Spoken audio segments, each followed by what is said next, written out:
A growing shadow over digital constitutionalism, ये important है news. इस करके इंपॉर्टेंट हो जाती है कि कॉन्स्टिट्यूशनलिज्म आप सबको पता है what is that. And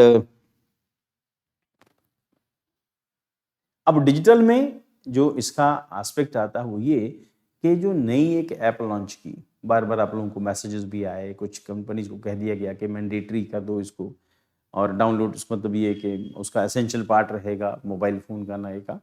but फिर अपोजिशन की तरफ से हंगामा हुआ कि आप ऐसे मत करो। रीज़न उसके पीछे क्या था कि बहुत सारे फ्रॉड हो रहे थे, तो फ्रॉड से बचने के लिए सरकार ने कहा कि यार फ़ोन के साथ क्योंकि वो प्री इंस्टॉल्ड रहेगा तो फिर लोगों को एक्सेस करना ईजी हो जाएगा। मोबाइल गुम होता है तो वो अपनी कंप्लेंट कर सकते हैं, तो बड़े सारे फ़ायदे हैं। और इसके तो आप इंटरफेस देखोगे आपको बहुत लगेगा कि हाँ कुछ हद तक तो ठीक है, मोबाइल तो कभी खैर रिकवर नहीं होते, बट फिर भी ठीक था। कौन सी ऐप है? संचार साथी app. India's revocation of mandatory Sanchar Sathi app installation highlights tension between the digital governance and constitutional freedoms, triggered debate on privacy, constant transparency, and potential surveillance, emphasizes the need of digital constitutionalism, embedding constitutional values into the digital system. अब problem क्या है? Problem ये कि हर app के अंदर ये feature होता है कि आपकी फोटोज, आपके कॉन्टैक्ट नंबर को एक्सेस कर सकती है, जो भी आप ऐप, है ना। कोई भी यारी गैरी नथु खेरा ऐप भी आप डालोगे तो उसमें भी यही होता है। हर ऐप के अंदर यही फीचर है कि आपके पर्सनल जो डाटा है उस तक एक्सेस होता है। अपोजिशन ये कह रही है कि सरकार ऐसा करेगी तो फिर उसके डाटा भी होगा, फिर उसके बाद फोन भी होगा, चेहरा भी होगा, तो गवर्नमेंट सर्विलांस कर लेगी कि कौन सा उसका वोटर, पोटेंशियल वोटर कौन सा हो सकता है, कौन उसका हेटर है, उसके मोबाइल के जो डाटा है उसको एक्सेस कर सकती है।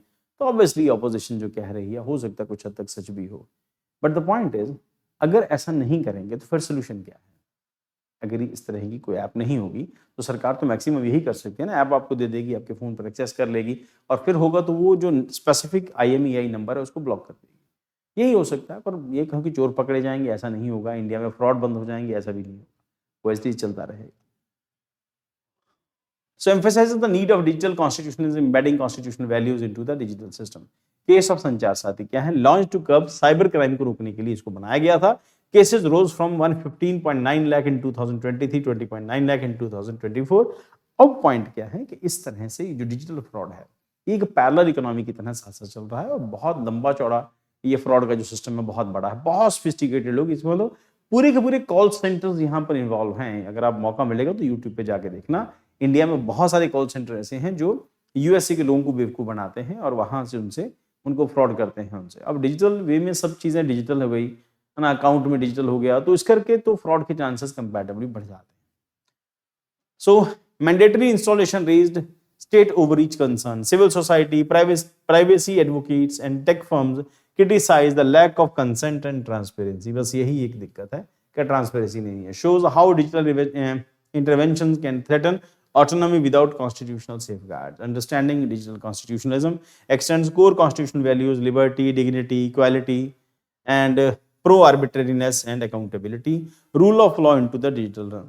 तो rule of law के अंदर law सबसे ऊपर है, and necessary due to the reliance on biometric system है, artificial intelligence and pre-detective algorithms है। हर फोन के अंदर यही होते हैं, स्मार्टफोन के अंदर यही होते हैं, तो इसका डाटा जो है मिसयूज किया जा सकता है, हो सकता है कंसर्न है। ऑटोमेटेड डिसीजन मेकिंग है, risk citizen become passive data subject है, हर इंडिविजुअल डाटा सब्जेक्ट हो गया, weakening democratic participation and transparency. इसका मतलब ये है कि हर इंडिविजुअल का डाटा या हर इंडिविजुअल अपने आप में एक डाटा है, तो हो सकता है कि इसका यूज और मिसयूज दोनों हो जाए, यूज भी हो और मिसयूज भी हो, पॉसिबिलिटी दोनों कंडीशन में रहती है। वेरी गुड बेटा, मैंने अभी देखा नहीं, अभी देखा मैंने, very good. Pervasive invisible surveillance है, meta data, facial recognition, geo location, behaviour analytics. UPSC को ये चीज ना बड़ी पसंद आती है ना, अब बैलेंस हो, दोनों चीजों को लिखो, तो यूपीएससी का फेवरेट है। कोई भी ऐसा इंडिविजुअल जो एक तरफ डिस्कस करता है दूसरा भी बताता है ना, तो आपको भी ये ध्यान रखना है। सबको पता है कि मिसयूज हो जाने के तो बहुत सारी चीजें हैं, हर ऐप मिसयूज हो सकती है। जो भी सरकारी ऐप आप डाउनलोड करोगे मिसयूज, तो इसकी क्या गारंटी है कि व्हाट्सएप मिसयूज नहीं करता है ना, फेसबुक इंस्टाग्राम के फोन में है उसका मिसयूज नहीं होता, वो भी तो डाटा ले ही सकती है ना सरकार। बट वही कि ओपोजिशन का हंगामा होता है तो लोग भी समझ आते हैं, चलो ठीक है, डिनाई भी नहीं कर सकते कि ऐसा नहीं होगा, डिजिटलाइजेशन नहीं है, डिजिटल कंडीशन भी तो सब कुछ पॉसिबल है। आपके फ़ोन का आपका फेस लॉक होता है, वो लग गया तो आप ऐप तक एक्सेस हो सकता है कि आप वोट करोगे कि नहीं करोगे उस मोबाइल के अंदर। तो एवरीथिंग इज़ पॉसिबल। आज आर्टिफिशियल इंटेलिजेंस का ज़माना है, everything is possible. So Puttaswamy judgment है प्राइवेसी एंड फंडामेंटल राइट्स होनी चाहिए। पुत्तुस्वामी जजमेंट अब आपके लिए आंसर को है ना थोड़ा सा अच्छा बनाने के लिए इस तरह की जजमेंट जो है बड़ी इंपॉर्टेंट हो जाती है। Digital personal data protection act 2023, board exemptions हैं, वीक ओवरसाइट, लिमिटेड रेमेडीज हैं।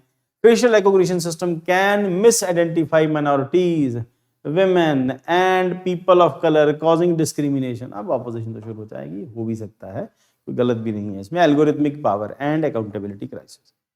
फिर इसका सोल्यूशन क्या है? तो सरकार ऐप नहीं बनाए इस तरह की, तो सरकार के पास क्या ऑप्शन है? सरकार अंतर्यामी है।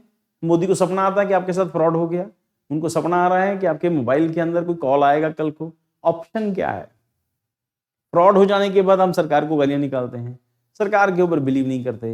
अब अल्टीमेटली एक्सेस आप कहो कि आपकी हर चीज का एक्सेस आपके मोबाइल में, हर एक ऐप का एक्सेस जो है आपके मोबाइल में हर चीज पर है। इसी करके बार बार लोग इंस्ट्रक्शन देते हैं कि अपने मोबाइल में कुछ भी बहुत पर्सनल मत रखो।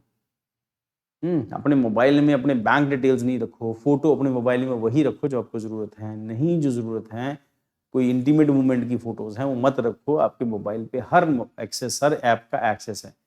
तो फिर आप खुद ही तो अब इंटरनेट के ऊपर Instagram, social media, Facebook, YouTube, इन सब के ऊपर क्या है, आपने खुद ही तो एक्सेस दे रखा है ना, आपने खुद एक्सेप्ट किया है, तो वो भी तो है। तो बेटर है कि अगर आपको लगता है कि आपके साथ फ्रॉड हो सकता है, और हम लोग ये मानते हैं कि पढ़े लिखे लोगों के साथ फ्रॉड नहीं होता, बट जो लोग इनसे जुड़ा हुआ जो डाटा है, फ्रॉड सिर्फ पढ़े लिखे लोगों के साथ ही होता है।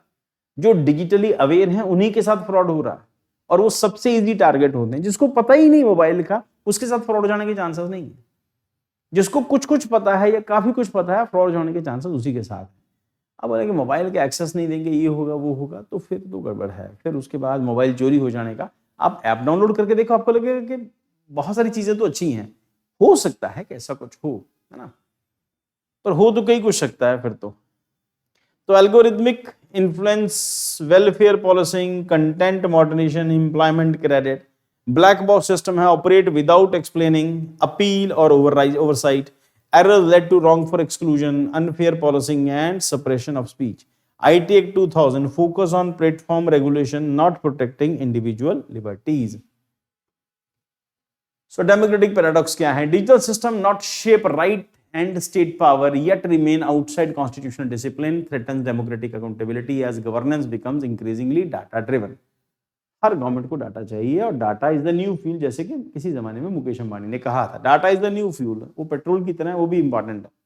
तो towards digital constitutionalism, independent digital right commission बनाया गया to audit algorithms and investigate surveillance and surveillance limit based on necessity, proportionality and judgment oversight, transparency reports, parliamentary scrutiny and audits, high risk AI system, and right to explanation and appeal of and automated decisions, enforce purpose limitation, data minimization and penalties of misuse अगर ऐसा कुछ होता है तो, promote digital literacy to empower citizens।